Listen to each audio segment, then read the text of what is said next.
Oke, shalom brothers and sisters semuanya, shalom guys. Selamat malam, apa kabar? Baik-baik aja?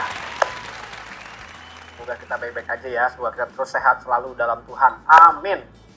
Nah, sekarang kita akan mulai, kita akan buka acara kita, acara kesayangan kita, apalagi kalau bukan Squish Show. Santuy Squish. Oke, wah senang banget nih udah hari Selasa. Seperti biasa dari jam 8 sampai jam 9 kita akan mengikuti acara Squish Show ini, acara yang kita tunggu-tunggu pastinya ya, acara yang kalian tunggu-tunggu. Nah, malam hari ini Squish Show kita spesial. Yes. Sama kayak hari-hari yang lainnya, hari ini Squish Show kita juga akan spesial karena kita akan interview 2 orang. Bukan 3, bukan 4, bukan 5, tapi 2 orang. Nah, ini temanya juga lumayan menarik nih. Saya belum tulis temanya, nanti saya tulis ya. Jadi pendeta, siapa mau? Anda mau jadi pendeta? Halo, shalom Erwin. Shalom semuanya. Wadaw, halo shalom.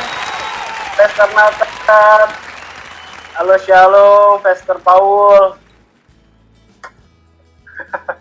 Boleh kasih suara? Oke, suaranya wah mantap, jelas nih udah pakai mic nih, wah keren banget nih. Cek. Wih mantap. Saya mau nanya sekalian tes suara dulu ya. Saya mau nanya kabarnya Konatan. Gimana kabarnya Konatan? Kabar dahsyat luar biasa. Suaranya. Oke, untuk Pak Paul, gimana kabar Pak Paul? Giliran ini Ciko ini, giliran saya jadi Pak. Oke Pak Paul, sekarang Ya. Pak Paul mau saya panggil apa nih? Terserah, mau panggil apa juga boleh. Saya panggil Bang Paul kali ya, Bang Paul ya. Oh jangan. Oh iya. Gini aja deh, biar tidak ada kecemburuan sosial, saya panggil masing-masing Anda PS ya, oke? Bukan PS5, oke? PS Nathan dan PS Paul. Biar adil ya. Oke ya.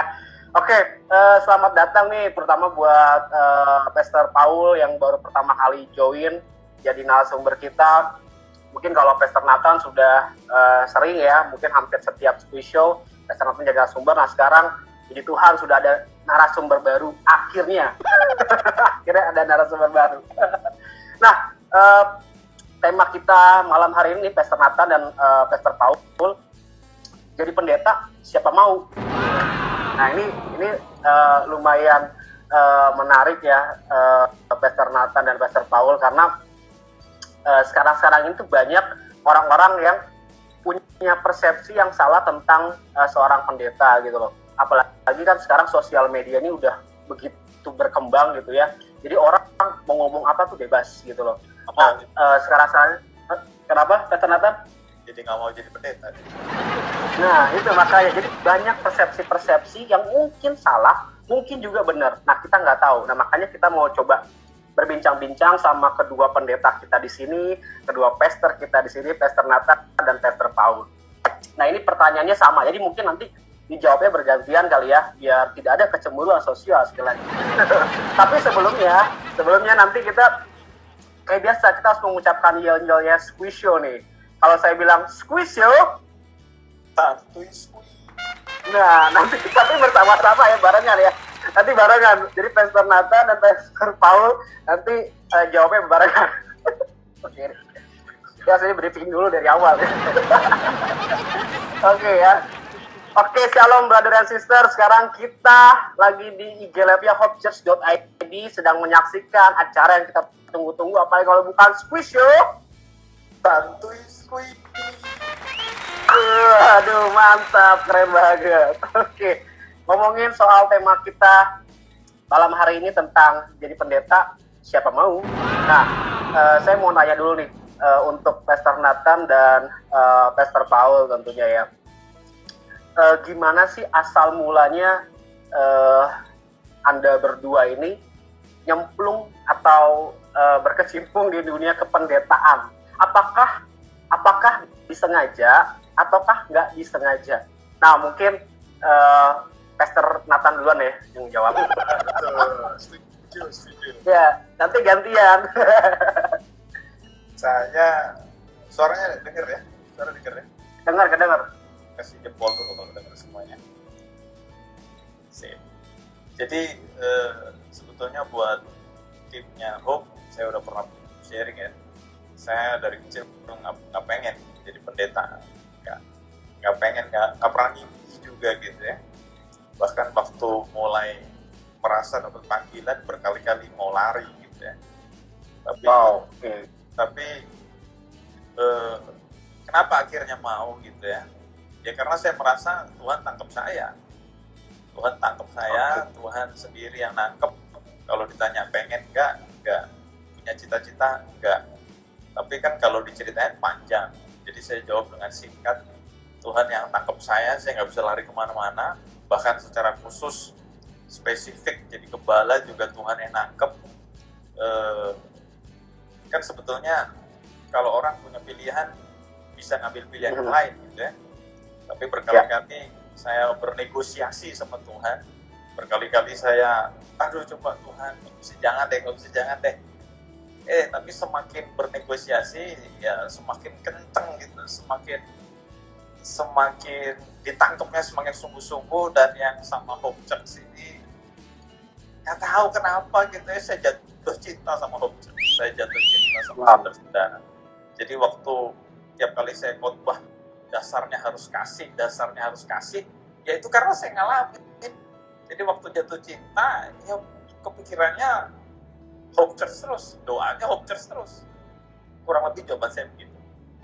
Nah, ini menarik nih. Kalau saya tanya satu pertanyaan doang tuh kayaknya kurang mendalam gitu ya.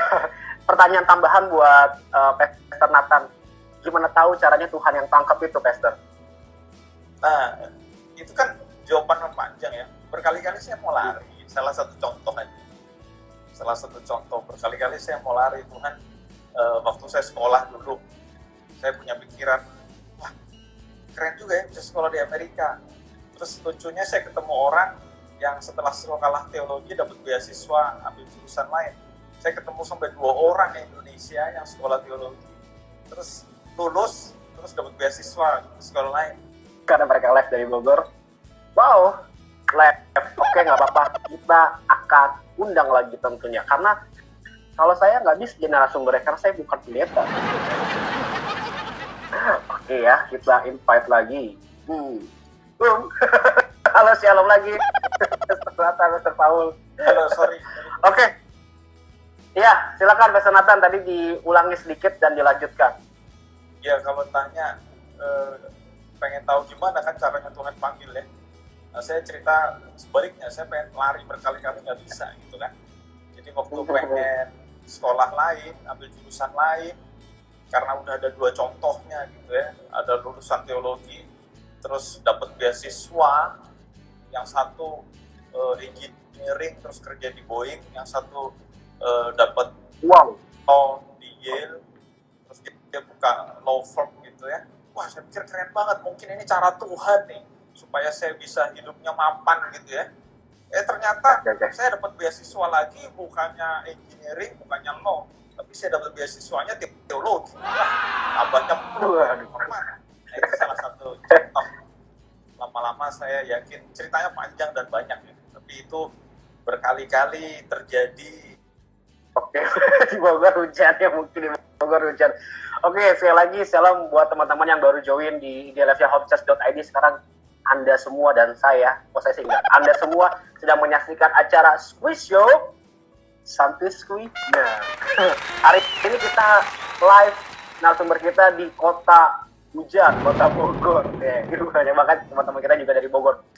Ya, tadi ada yang nanya, Mas, open pertanyaan enggak? Loh, memangnya ini acara apa? Ya, baik. Ini, ya, kita akan, tenang aja, tenang. Kita akan open pertanyaan. Jadi buat teman-teman yang mau bertanya seputar kependetaan dan mungkin mau jadi pendeta, bisa aja langsung ditanya. Nah, sambil nunggu Pastor Nathan dan Pastor Paul, bagi yang mau bertanya, bagi yang mau bertanya silakan ketik atau tulis di kolom komentar yang ada di bawah. Yang tulisan komen tuh silakan diketik, nanti di send. Atau mungkin ada yang mau nanya secara live, open nggak ya? Mungkin kalau ada yang mau nanya secara live bisa coba request ke saya, atau saya terima, kan nggak ada yang tahu. Sekali lagi kita akan coba Pastor Nathan, mudah-mudahan kali ini internetnya better. Baiklah. Yes, oke. Halo. Ya, Ternyata tadi That's ada okay. perbaikan di jalan tol. Kan dari Bogor ke Serpong ini perlu lewat jalan tol kan. Oh iya, betul. Lewat jalan tol, mobilnya kan goyang-goyang. Oke, Pastor Nathan, alasannya bisa diterima, tenang aja ya. Bisa diterima, oke. Pastor Nathan, tadi coba jelasin sedikit deh. Tadi yang soal sudah diterima di mana-mana, tapi akhirnya Pastor Nathan ngambil keputusan untuk ambil beasiswa di jurusan teologi ya. Iya. Jadi kan beberapa kali saya berusaha untuk istilahnya lari lah ya. Pengen lari gitu kan, pengen nyoba yang lain gitu ya. Tapi dapatnya teologi lagi gitu kan. Salah satu contoh, ternyata Tuhan maunya saya tetap ada di teologi. Dan beberapa bukti-bukti yang lain, termasuk waktu sampai pulang Indonesia, pelayanan juga, ya Tuhan nangkepnya seperti sekarang inilah. Jadi Mantap. ketemu David dan ketemu yang lain. Yes. Wah, oke. Thank you, Pastor Nathan. Ini jawaban yang keren juga, karena ternyata banyak pilihan ya, tetapi akhirnya Pastor Nathan mengambil keputusan untuk ambil sekolah beasiswa teologi ya gitu ya. Wah, keren banget. Nah, untuk Pastor Paul nih, gimana Pastor Paul? Gimana akhirnya bisa jadi seperti sekarang ini nih? Tanda kutip ya, nyemplung di dunia kependeritaan ini. Apakah memang dari awal, dari kecil gitu ya, ketika ditanya, kamu sudah gede mau jadi apa? Saya mau jadi pendeta. Mungkin aja, Pastor Paul ya kan. Nah, mungkin Pastor bisa ceritain nih. Ya, kalau saya ya sedikit banyak ya mirip-mirip juga. Walaupun mungkin jalannya berbeda, tapi tidak pernah ada rencana, cita-cita, kepikiran, mimpi ya untuk jadi pendeta, sama sekali tidak. Malah saya pernah punya pengalaman waktu masih kuliah. Yang by the way saya kan kuliahnya tidak ada hubungannya sama sekali dengan kependetaan. Kalau Pak Nathan mungkin masih penting. Oh, oke. Ya, saya kuliahnya adalah ilmu komputer ya di Depok di UI. IT. Oh, di UI, Pastor. Wow. IT. Wah, keren. Di UI ya, Pastor. Nah iya, makanya jadi saya udah bayangin ya hidup saya bakal di belakang komputer lah gitu kan, dan memang saya suka. Tapi saya waktu mahasiswa itu ikut pelayanan kampus gitu kan, jadi ya aktivis lah gitu. Karena saya juga lahir barunya waktu itu di kampus gitu kan, ada yang menginjili saya. Nah, karena saya juga baru lahir baru ya, jadi aktif banget dan seterusnya. Nah, saking aktifnya sampai ada yang tanya saya, kalau besar kayaknya kamu cocok jadi pendeta. Itu langsung saya jawab gitu juga, saya ingat banget. Amin, saya bilang gitu.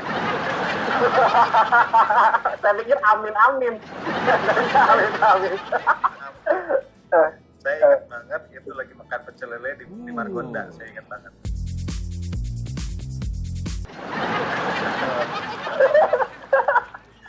Jadi saking terkesannya cerita itu, jadi ya tapi ya kemudian mirip seperti Pak Nathan juga, rupanya Tuhan bawa saya akhirnya ke sini lewat perjalanan yang cukup panjang ya. Sempat waktu kuliah itu kan aktif di pelayanan, aktif dalam kerohanian.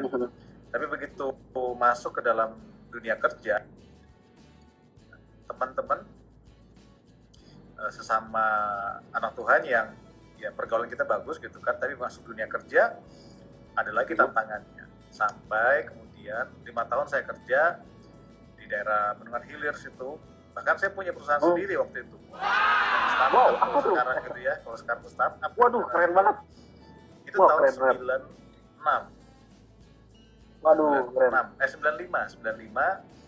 Begitu lulus, saya nggak kerja di tempat lain, saya punya perusahaan sendiri sama dengan teman-teman saya.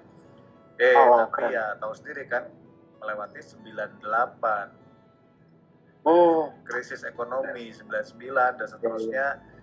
Tetapi itu pun kita bisa lewatin sampai tahun 2000 bahwa satu kejadian yang mengubah hidup saya. Akhirnya saya pertamanya tidak jadi pendeta, saya cuma punya niat untuk membantu pelayanan di gereja dengan apa yang saya punya. Karena saya bisanya IT, jadi saya bikinlah database untuk gereja waktu itu. Waktu itu gereja masih pakai buku besar, ya. Bukan Excel, buku besar, benar-benar buku besar ya, buku yang besar, ledger, gitu. Jadi ditulis itu siapa yang jadi jemaat ditulis, ya siapa yang dibaptis ditulis, benar-benar di buku. Nah kan saya lihat cabang udah banyak tapi masih pakai buku besar kayak gini, jadi saya tergerak untuk, karena saya bisanya IT, jadi saya melayanan di dalam gereja, membantu gereja membuat database. Itulah saja awalnya. Berjalan selama sekitar 6 tahun. Nah, dalam perjalanan itulah, walaupun saya full time, tetap saya di belakang komputer sebenarnya. Tidak ada pelayanan kepada jemaat, ya. Baru kemudian tahun 2006, ya benar-benar Tuhan bawa saya masuk dalam pengajaran, dalam pelayanan pengajaran. Nah di situ baru akhirnya perjalanan masuk ke dalam pelayanan pendetaan. Ya. Jadi kalau cerita jadi pendetanya seperti itulah. Jadi ada Pastor Paul tuh punya satu momen nggak sih yang bikin, oh iya ternyata memang saya ini dipanggil Tuhan tuh jadi hamba Tuhan, jadi pendeta gitu loh. Mungkin ada satu momen yang bisa diceritain gitu, Pastor. Ya ada belakangan ya. Malah mungkin boleh dibilang 2-3 tahun belakangan ini baru saya benar-benar istilahnya melihat ya buahnya. Walaupun memang panggilannya makin lama makin dikonfirmasi gitu kan. Tetapi ada momen-momen tertentu yang membuat saya akhirnya sadar bahwa inilah panggilan saya yang sebenarnya. Gitu ya. Ya ada memang momen-momen itu ya. Jadi biasanya itu konfirmasi dari orang lain ya. Atau dari buah pelayanan yang kita lihat gitu kan, dan juga beberapa hal yang jadi milestone lah ya, jadi sesuatu yang bersejarah dalam kehidupan saya yang membuat saya akhirnya sadar, oh iya, itu menurut saya itu ya. Tapi memang keren banget. Bukan sesuatu yang sifatnya instan ya, proses ya. Jadi butuh proses ya, betul sekali butuh proses. Nah, ini semakin lama semakin menarik ya, padahal baru 10 menit, tapi kayaknya udah makin lama makin dalam gitu ya. Oke, saya mau menyapa dulu buat brothers and sisters yang baru aja join di iglfyhopchurch.id. Sekarang kita lagi menyaksikan acara yang begitu spesial, apa kalau bukan quiz show. Waduh, saya nggak dijawab. Santuy squid. Ya nggak apa. Ngeblank. Saya kita lagi cari posisi yang terbaik. Gitu, oke. Saya pikir udah PW malah posisinya. Enggak. Nah, jalannya goyang-goyang. Oh iya. Nah ini social distancing ya nih. Oh iya. Apa-apa lah. Mungkin dari rapid test kali ya. Ya. Oke. Nah, Pastor Nathan sama Pastor Paul, saya ada satu pertanyaan yang mungkin ini agak apa ya, dibilang nggak tahu ya, saya dibilang agak kasar atau gimana, tapi mungkin ini kritis gitu ya. Banyak sekarang ini yang kita lihat menjadi seorang pendeta, apalagi gembala, itu banyak banget kelihatan jeleknya, ya kan? Tadi kan saya di awal udah menyinggung tuh begitu masifnya sosial media gitu ya, sampai citra seorang pendeta atau seorang gembala benar-benar disorot, ya kan? Nah, ini juga pertanyaan saya sih pada zamannya gitu ya. Benar nggak sih kadang-kadang tuh ada anggapan ya, jadi pendeta sekarang ini tuh akan menjadi seorang yang kaya gitu loh. Jadi bisa jadi profesi gitu loh. Nah, ini cara menanggapinya nih, ini seperti apa nih? Mungkin nggak tahu juga. Mungkin kalau ditanya sekarang anak-anak muda gitu ya, mau jadi apa, jadi pendeta? Kenapa? Karena pendeta tuh kaya loh, punya mobil, punya rumah dan segala macam, bla bla bla gitu loh. Itu terjadi ya, mungkin terjadi di di dunia sosial media. Pasti ada yang namanya paradigma yang mungkin salah selama ini gitu ya. Nah, mungkin cara Pastor Paul dan Pastor Nathan menanggapi hal itu seperti apa? Nah, mungkin dari Pastor Paul sendiri gitu. Wah, ya kalau saya sih nggak pernah berpikir ke sana ya, terus terang. Jadi kalau kita mau jadi pendeta karena mau supaya bisa ya punya kehidupan yang kaya gitu kan, waktu zaman saya jadi pendeta itu tidak seperti itu. Jadi kan pelajaran yang yang buat saya berharga banget ya. Jadi setelah saya jadi pendeta, saya full time gitu kan. Satu waktu saya waktu itu acara keluarga lah ya, ada perayaan apa saya lupa ya, perayaan apa gitu kan. Jadi kita kumpul keluarga dan keluarga ini ya tahu lah gitu kan, saya kuliah di mana gitu kan. Tadi kan saya sudah sebut ya, kuliahnya di UI gitu kan ya, dan jadi kebanggaan keluarga juga lah gitu kan ya. Terus sekarang kerja di mana? Oh, sekarang saya melayani full time di gereja. Langsung. Ini ngapain kamu belajar? Mau makan apa? Betul. Jadi kalau saya sih jawab dalam hati ya makan nasi lah ya kan gitu ya. Waktu saya jadi pendeta, hal tersebut tidak pernah terpikir untuk ya menjadi pendeta untuk bisa bisa punya kehidupan yang seperti apa ya, yang disangkakan orang di media sosial. Bahkan waktu pertama kali saya memutuskan untuk full time itu juga sebuah pergumulan, karena saya kan sudah punya pekerjaan, saya sudah punya usaha juga gitu kan, dan bisa dibayangkan tahun-tahun itu tahun 2000-an kira-kira ya, tahun 2000 awal 99 2000 tidak banyak perusahaan IT di Indonesia, di Jakarta belum banyak. IT itu masih berkembang sekali gitu kan. Jadi banyak orang juga menganggap putusan saya untuk jadi full timer itu ada sesuatu yang gegabah gitu kan, tidak bijak kepada saya gitu kan. Jadi kalau buat saya pribadi sih justru sebaliknya ya, arahnya bukan supaya punya kehidupan yang lebih layak, justru seolah-olah dengan kacamata dunia saya justru mengambil arah yang sebaliknya. Itu dari saya, tidak populer. Wow, keren banget, Pastor, saya baru tahu nih. Ya iyalah, karena saya baru nanya. Keren banget, Pastor Paul. Sekarang Pastor Nathan nih, saya mau tahu jawabannya. Sama seperti Pastor Paul ya, jadi walaupun pengalamannya beda tapi arahnya sama. Nah, kalau tadi Pastor Paul cerita lulusan UI, IT, dan saya waktu Pastor Paul cerita saya kebayang ya kalau sekarang masih di IT dan mengembangkan bisnis. Wah, mungkin nggak ketemu dan ketemunya mungkin kita ngelihat Pastor Paul sudah hidup bergelimang harta kali ya. The next Nadiem Makarim. Nah, kalau pengalaman saya justru merasa aneh kalau zaman sekarang dibilang banyak pendeta itu kaya ya. Mungkin mereka kaya bukan karena kependetaannya, ya. Mungkin karena mereka sudah punya usaha atau pekerjaan yang lain yang membuat mereka kaya. Saya berani ngomong begini karena memang ya di Hope Church kan tahu, tinggal di gereja sekarang pun juga live-nya dari gereja gitu kan. Jadi saya mencintai gereja luar biasa gitu. Nah karena saya lahir di gereja, saya melihat kehidupan orang tua saya yang pokoknya kalau saya mau apa-apa gitu, orang tua saya selalu ngomong, ya kamu berdoa lah, minta sama Tuhan lah. Saya jadi mikir, enak banget ya jadi anak pendeta ya. Berdoa gitu kan ya. Tadi Pastor Paul ngomong amit-amit, ya walaupun saya nggak ngomong gitu, mungkin dalam hati saya juga begitu dulu.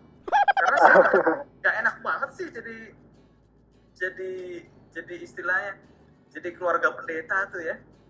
Nah, makanya salah satu alasan kalau tadi walaupun David nggak nanya, saya ngomong ya, kok emang nggak mau, kenapa sih gitu kan ya?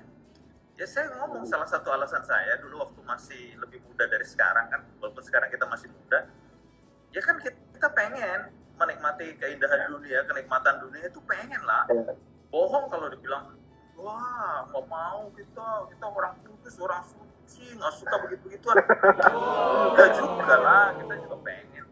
Nah makanya keputusan untuk menjadi pendeta itu salah satunya kita ibaratnya tekan kontrak sama Tuhan dan sama diri sendiri untuk tidak lagi memikirkan hal-hal seperti itu gitu lah. Nah, jadi kalau tadi pertanyaan David, hari-hari ini di sosial media rame, banyak orang bilang pendeta ibarat dengan orang kaya dan sebagainya. Nomor satu, saya pikir mereka kaya bukan karena kependetaan. Nomor dua, kalau memang mereka berkaya pun, ya kalau kita lihat di seluruh Indonesia ini, saya nggak tahu jumlah pendeta berapa, tapi yang di sosial media kan nggak ada 10 orang. Jadi sebetulnya buat pendeta-pendeta yang sama seperti kita berdua ini, ngelihat pendeta-pendeta yang kaya itu oke lah, tapi melihat pandangan dunia terhadap pendeta itu rasanya sakit.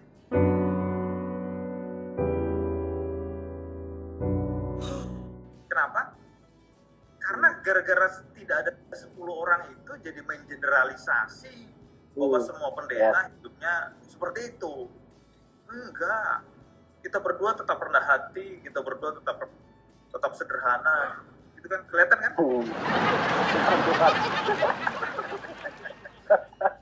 Jadi, ini please jangan judge secara general hanya karena segelintir orang. Ya itulah. Ya, oke, ini kalau menurut saya sedang sedang di depan dua orang yang begitu luar biasa ya, di saat dulu mereka punya pilihan-pilihan yang akan membuat mereka menjadi kaya gitu ya, secara materi gitu kan. Yang satu lulus bisa membuat mereka jadi kaya, tapi akhirnya mereka memiliki pilihan untuk menjadi seorang pendeta dan hamba Tuhan. Wah, keren banget. Applause buat Anda berdua, Pastor Nathan, tuh keren banget. Wow. Mungkin kalau saya di posisi Pastor Paul dan Pastor Nathan mungkin tidak akan memilih pilihan yang tidak populer ini ya. Apalagi jiwa-jiwa anak muda ya kan, untuk jadi kaya dan segala macam. Nah, ini ada yang tanya juga nih dari Len-Lene. Tanya dong Mas. Loh, jangan tanya ke saya dong. Tanya dong Pastor Paul dan Pastor Nathan. Mana sih Len-Lene ini? Pernah nggak sih pastors meragukan apakah ini betul panggilan Tuhan, apakah ini betul jalannya Tuhan, apa yang Tuhan mau gitu loh saat melayani seorang pendetanya? Pernah nggak sih mungkin dari Pastor Paul dan Pastor Nathan tuh ngerasa, aduh kayaknya gue nyesel, kayak gue salah, ini kayak bukan panggilan gue di sini gitu. Mungkin dari Pastor Nathan dulu, silakan dijawab Pastor. Saya akan jawab dengan singkat padat deh. Pernah. Oh, oke. Tapi di saat momen apa, Pastor? Oke. Silakan cerita nih. Di saat momen apa kan gitu? Di saat momen, ya kita kan manusia ya, kalau menghadapi masalah, menghadapi orang-orang yang kutip meragukan kita, kan ketemu ya kadang-kadang orang-orang questioning kita, ya. Kita jadi berpikir, bener nggak ya aku ya, bener nggak ya, gitu ya. Tapi dahsyatnya pengalaman hidup saya, justru di saat-saat seperti itulah saya malah diingatkan Tuhan sesuatu yang besar gitu ya. Tapi ini bukan alasan untuk menyesal terus, enggak. Jadi di saat-saat down seperti itu ya malah di saat-saat seperti itu saya melihat Tuhan membawa kita ini udah begitu jauh, masa kita menyerah sih? Jawaban saya begitu sih. Wow, keren Pastor. Biar kita nih jadi jemaat juga jadi mawas diri ya terhadap kita, ibaratnya kita dari Serpong ke Bogor gitu ya. Mungkin perjalanannya begitu nggak kayak hari ini lancar gitu ya. Mungkin perjalanannya begitu berat, perjalanannya begitu banyak tantangan. Tapi udah sampai ke Gunung Putri, Sentul misalnya, udah sampai Sentul. Udah tinggal dikit gitu loh. Masa kita sudah meninggalkan yang jauh gitu untuk menyerahkan? Kan enggak. Wow, keren Pastor Nathan. Jadi emang di saat momen-momen orang-orang meragukan Anda gitu ya, ya mungkin manusia-manusia sekitar kita lah gitu ya Pastor. Wow, ini juga membuat kita para jemaat nih juga harus introspeksi diri juga nih ya, jangan sampai kita juga terlalu nge-push, nge-press gembala kita, pendeta kita gitu ya, ngomongin yang gak benar segala macam. Ini memang dua arah ini. Buat pendeta dan juga buat jemaat ini sepertinya. Tadi bukan curhat. Iya. Gak apa itu daya tangkap saya kok. Oke, Mas tadi sebenarnya saya banyak pertanyaan, tetapi kenapa hari ini viewers kita juga banyak pertanyaan nih. Wow, nih, nah ini sebenarnya sorry, tadi tunggu sebentar Pastor. Tadi Pastor Paul belum jawab, saya lupa. Gimana Pastor Paul, pernah nggak? Ya, pernah sama. Jadi momennya apa tuh Pastor? Ya biasa kalau kita, apalagi kalau lagi dalam tekanan yang berat gitu kan, dan ada masalah juga gitu kan. Dan biasanya kan masalah itu kalau datang kan bawa temannya banyak gitu kan. Temannya banyak banget gitu kan ya. Berarti keren, ini jadi quote, bagus. Ya, Masalah cuma satu, temannya banyak. Dan temannya datangnya rame-rame gitu kan. Jadi ya pernah lah gitu kan. Apalagi kalau misalnya masalah-masalah yang membuat kita, kependetaan kita itu seolah-olah membuat kita tidak bisa berbuat banyak gitu kan. Jadi ada hal-hal yang kita udah nggak bisa ambil lagi jalan tersebut. Sementara kalau kita dalam tanda kutip ya bukan pendeta gitu kan ya, tidak dilihat orang, tidak dilihat, rasanya masalah kayak gini ya udahlah sikat aja gitu kan. Tapi itu justru itu yang membuat kita akhirnya tersadar. Justru karena itulah kita jadi pendeta, sehingga saya bisa tidak mengambil jalan itu. Tapi itu berat sekali untuk bisa sampai ke sana. Dan tapi itu tetap merupakan sebuah proses yang Tuhan izinkan. Ya, jadi saya bersyukur untuk semuanya itu, sehingga saya bisa melewatinya. Ya, jadi dia pernah dan cukup berat. Tapi ya apalagi kalau kita ingat dengan panggilan kita, ya panggilan kita. Seperti yang tadi Pak Nathan bilang itu benar sekali ya. Jadi sudah sejauh ini Tuhan bawa kita dan sudah kasih lihat visinya, tujuan akhirnya pun sudah jelas gitu kan. Nah masa kita menyerah di tengah jalan? Gitu, ya. Oke, mantap. Puji Tuhan sekali. Dan ini teman-teman ya, guys, brothers and sisters, itu membuktikan bahwa pendeta itu juga manusia, punya masalah juga, punya beban juga gitu. Jadi jangan dianggap dewa, apalagi dianggap Tuhan. Pengalamannya luar biasa, udah banyak banget, keren banget. Nah ini tadi ada pertanyaan lagi setelah Lendere ini ada banyak pertanyaan. Saya nggak nanya nih, kapan saya nanya nih? Mas, tanya dong Mas. Dibilang gitu, tanyanya ke pastor, bukan tanya ke saya. Untuk pertama kali melayani sebagai pendeta, apakah pernah mengalami intimidasi baik dari teman atau rekan pelayanan? Nah, mungkin tadi kalau pastor katakan dari orang-orang yang nggak tahu ya, mungkin dianggap teman atau enggak gitu ya. Nah, tapi ini diintimidasi sama teman sendiri. Saya sih tidak langsung ya. Jadi kalau kayak tadi saya ceritakan gitu kan ya, jadi mereka tidak melihat soal statusnya, tetapi melihat soal kenapa saya mengambil pilihan itu. Gitu kan, ya. Nah, pertama kali melayani sebenarnya intimidasi justru bukan dari orang lain, ya, tapi dari diri sendiri, gitu kan. Jadi ya karena apalagi waktu pertama kali pelayanan gitu ya, pelayanan khotbah, pelayanan mengajar, itu kadang-kadang memang kita suka mikir juga, kok saya ada di sini gitu ya, kok saya ada di sini, kok ngapain saya ada di sini gitu kan ya, jadi kok bisa seperti ini gitu, jadi meragukan diri sendiri gitu kan ya, jadi intimidasi justru dari diri sendiri karena ya itu saya yakin iblis itu mencoba memari kita, ya, dia menembakkan pada apinya gitu kan, sehingga daging kita itu jadi muncul gitu kan, ego kita jadi muncul. Tetapi ya puji Tuhan dalam kasus saya sih justru orang-orang terdekat itu yang mendukung gitu kan. Wow, keren. Ya pelayanan untuk maju terus gitu kan. Jadi ya kalau dari saya sih begitu. Ya, jadi intimidasi justru lebih banyak dari diri sendiri. Dari diri sendiri ya, Pastor Paul ya. Oke. Dan sekarang mungkin Pastor Nathan bisa dijawab secara singkat aja, Pastor. Intimidasi ada lah ya. Jadi saya dari teman atau bersyukur bukan dari orang-orang terdekat. Tapi ngomong intimidasi, saya pikir karena beda ekspektasi lah ya. Jadi waktu awal pelayanan banyak orang yang mendukung, banyak yang tidak mendukung saya nggak tahu ya. Mungkin karena saya nggak tahu aja, jadi saya tidak menganggap ada. Tapi dengan berjalannya waktu, ternyata yang dulunya mendukung merasa kecewa gitu ya. Kenapa saya jadi galak banget gitu ya, kurang lebih gitu. Ya karena saya merasa Tuhan menunjuk saya untuk menyampaikan kebenaran gitu kan. Kan mirip sama Pastor Paul. Kita jabatannya pengajaran ya.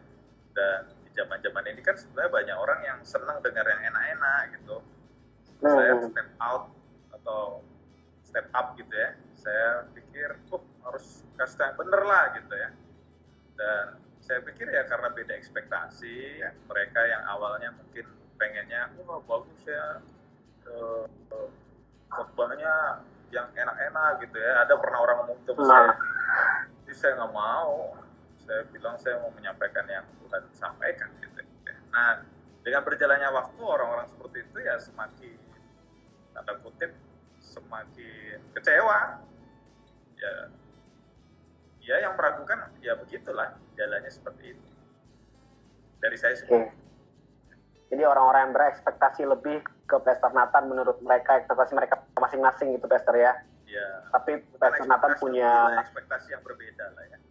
Ya, dan Pastor Nathan punya standingnya sendiri gitu ya. Keren sekali. Nah ini ada pertanyaan lagi dari official.hwt. Nah ini Pastor saya mau tanya, nah itu baru benar Pastor. Kita tahu ada beberapa pendeta yang menjadi batu sandungan. Misalnya nggak menjadi teladan untuk keluarganya. Misalkan salah satu permasalahannya adalah berselingkuh dan lain-lain. Nah sebetulnya standar yang benar untuk jadi pendeta itu apa sih Pastor? Nah ini banyak banget juga yang mungkin akan yang dipertanyakan sama anak-anak muda nih, karena pendeta kan harusnya begini, pendeta kan harusnya begitu, pendeta kan harusnya begini gitu loh. Kenapa kok begitu gitu kan? Jadi banyak pertanyaan-pertanyaan yang muncul mungkin di benak anak muda saat-saat ini gitu ya. Nah mungkin bisa dijawab dari Pastor Nathan dulu. Kalau standar kebenaran kan cuma satu ya, Alkitab ya. Tapi saya berasa sih pertanyaannya official apa tadi? Official Madrid gitu ya. Official.hwt. Oke. Kalau standar kebenaran ya firman Tuhan. Cuman saya merasa pertanyaan di balik itu adalah standar kehidupan gitu ya. Ya kalau saya percaya Pastor Paul juga sama lah, kita punya paradigma yang sama. Ya kita sih tidak mau menjadi orang-orang yang tidak bisa jadi berkat buat orang lain. Jadi bukan hanya lewat kata-kata di mimbar, kata-kata waktu mengajar, tapi tingkah laku kita. Mungkin pernah jatuh juga dalam hal-hal. Iya. Nah, tapi prinsipnya satu sih, selain firman Tuhan tentang kebenaran, prinsip berikutnya adalah bagaimana kita harus selalu jadi berkat dimanapun kita berada. Kalau saya itu sih. Tetap standarnya tetap firman Tuhan ya, Pastor Nathan. Oke, Pastor Paul silakan dijawab, boleh secara singkat juga. Oh, tadi kan pertanyaannya ada pendeta yang melakukan hal-hal seperti itu gitu kan ya. Saya pikir sih standarnya antara pendeta dengan semua orang Kristen ya sama sebenarnya. Memang ekspektasi yang lebih kepada pendeta karena pendeta kan dianggapnya yang sudah lebih dahulu tahu mengenai kebenaran, tetapi kemudian ternyata jatuh juga. Jadi kalau pendeta yang jatuh itu jauh lebih besar dampaknya dibanding kalau misalnya betul pendeta. Nah, oleh karena itu memang tidak paling tidak dari pengalaman saya dan Pak Nathan, saya yakin ya kita kan juga melewati proses untuk jadi pendeta. Itu kan ada screening, ada interview, ada pelatihan, kemudian juga kita punya senior, kita punya gembala di atas kita, pimpinan di atas kita yang juga memperhatikan kita. Ya. Jadi tidak tiba-tiba kita jadi pendeta juga memang gitu kan. Setelah melewati proses, melewati beberapa saringan lah kira-kira begitu ya. Bahkan kalau sekarang Gereja Betel Indonesia juga menerapkan yang namanya tes psikometri. Ya, jadi ada tes secara psikologis juga. Dan hal-hal yang lainnya juga ya, tes emotional quotient dan seterusnya. Jadi semakin ditingkatkan. Ya, jadi itu untuk membuat bukan menyusahkan ya, tapi ya filter yang lebih ketat lagi. Jadi diharapkan memang ke depannya hal tersebut semakin dikurangi, walaupun itu bukan ini bisa saja jatuh dalam dosa. Ya. Dan hal itu saya rasa dalam skala tertentu diizinkan Tuhan supaya ya semua hamba Tuhan juga jadi humble gitu kan, tidak merasa paling kuat gitu. Wow, keren banget Dr. Paul, thank you buat jawabannya, sangat keren.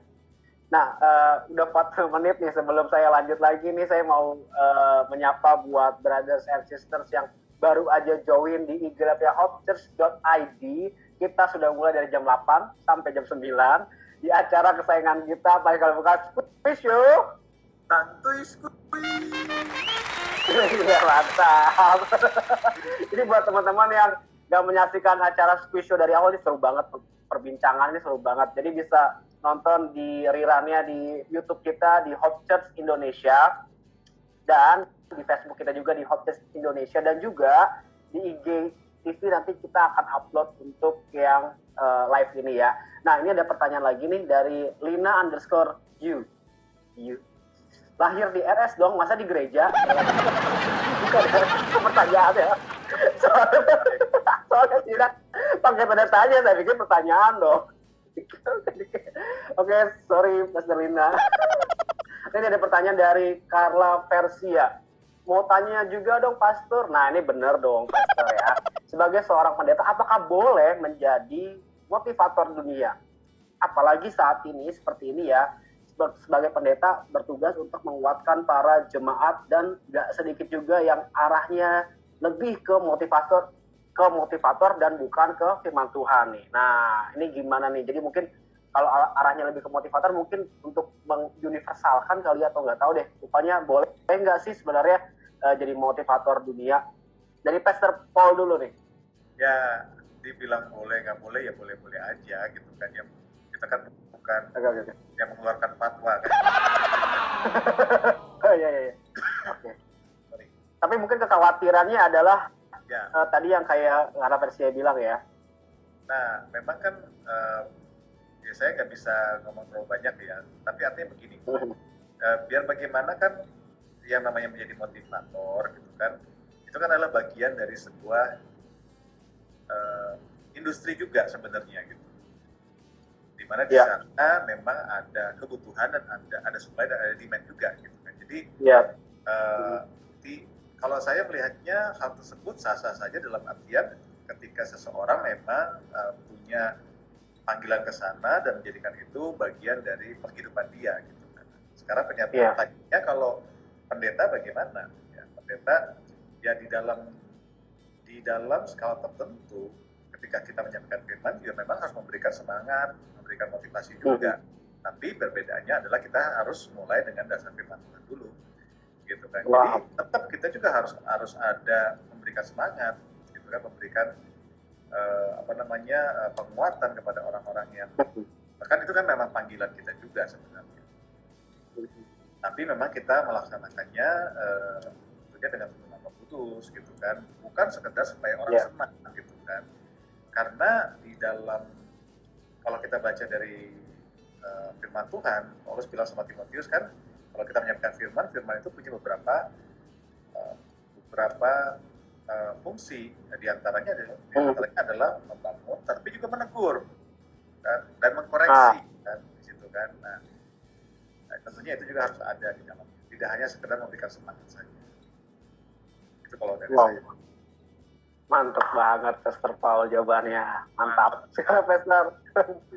Narasumber kita emang selalu capable, ya kan? Squisho itu nggak ada narasumber yang tidak capable.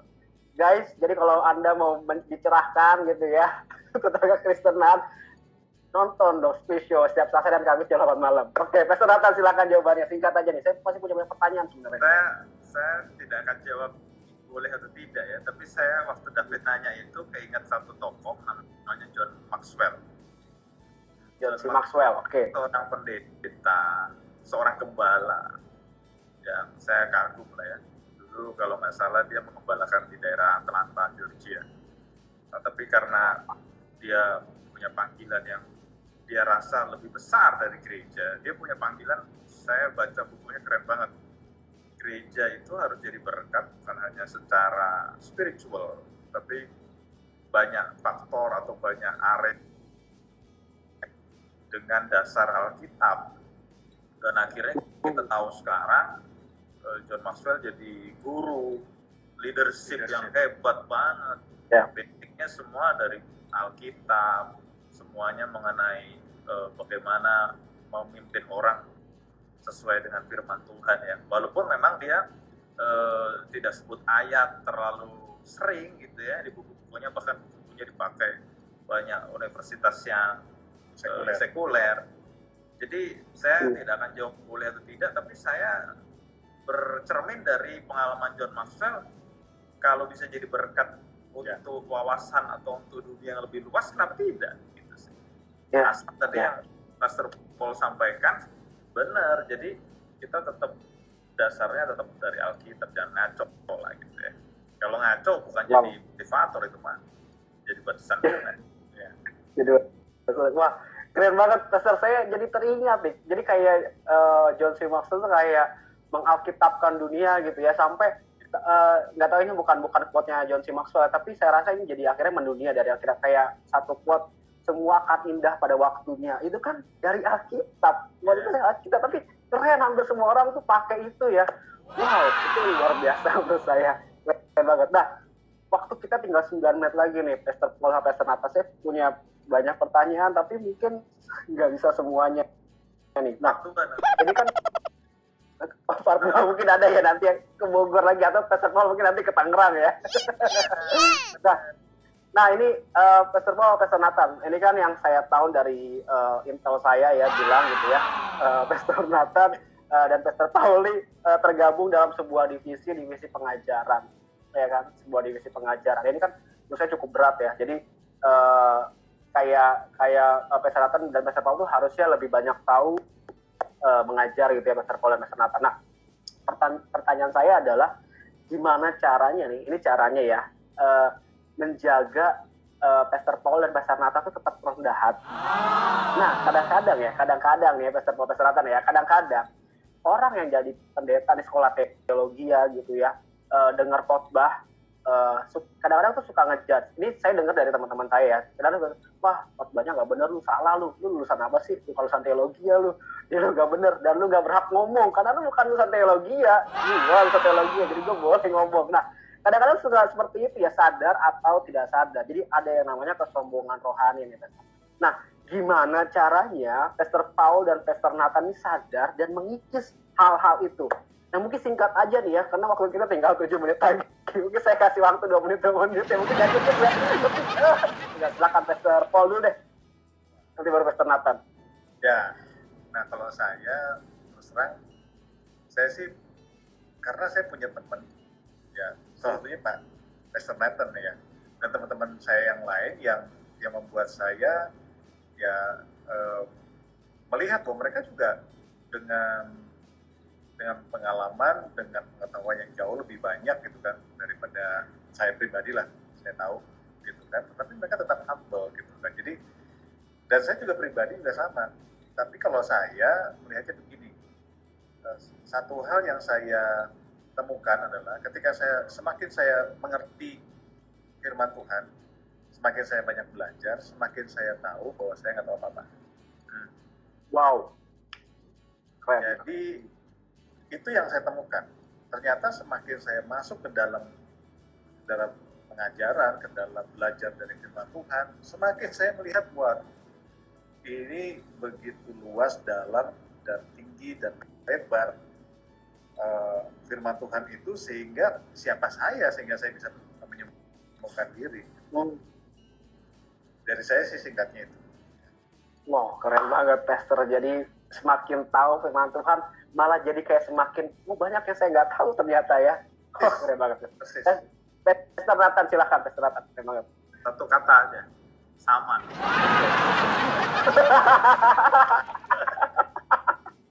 Enggak, tapi bener, karena kita kan satu. Jadi bener. Saya juga merasa yang sama, semakin belajar. Kalau kita diskusi sama teman-teman yang lain ya, saya jadi bengong gitu. Kok ternyata gue belum tahu banyak hal gitu ya, atau banyak hal yang gue nggak tahu apa-apa gitu ya. Nah kalau punya perasaan kayak begitu, apa yang mau disombongin, kagak ada modal buat sombong.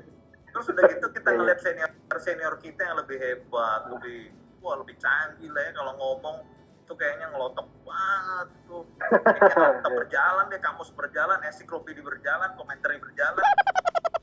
Itu aja mereka humble gitu. Jadi kalau kita sombong kayaknya, aduh, gak pada tempatnya gitu ya.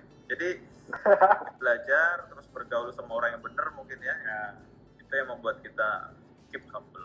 Ya, mungkin saya bisa tambahin ya. Jadi satu kuncinya mungkin yang kami berdua miliki adalah punya komunitas itu. Wow, yes, betul sekali.